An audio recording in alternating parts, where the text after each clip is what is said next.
A friend of mine and I were reminiscing about growing up, and he shared with me his single most vivid memory of his time with his dad growing up.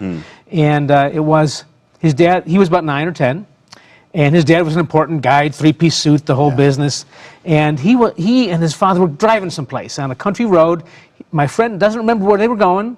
It was dusk, and for some reason, the dad pulled off the side of the road in the middle of nothing, in the middle of a country road. And my friend was scared for a moment, of course, like, what's going on? So you're going to leave me here? Did I do something wrong? And the dad jumps out, goes into the back of the car, opens the trunk, pulls out a glass jar, comes around and knocks on the boy's window there and says, come on out. And they run out into the field and catch fireflies. Oh, wow. Lightning bugs. Yeah.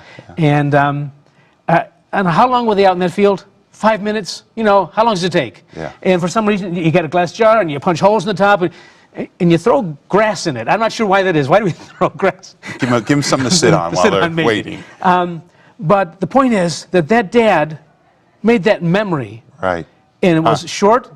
It wasn't a big Disney World vacation. Right. It wasn't a big ski trip to Colorado. It was this moment. And I'd like to think that, I mean, why did that dad do that?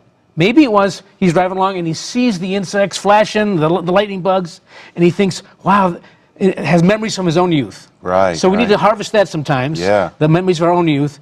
But I'd like to think that maybe he was taking the recyclables out, and sees his glass jar, and goes, I'm going to throw this in my trunk just in case there's some time to catch fireflies. So the takeaway for that story is that we need to be intentional. Right. It's the day-to-day short moments. It's not the big things that kids remember. It's the moments, those intentional moments. So the first takeaway for the week, for our 5 days for dads, would be intentional, Dad, about making these moments with your kids. Yeah, and it doesn't take much. It takes a little forethought and just the seizing the moment to capture that memory for you and your son or daughter. There you go.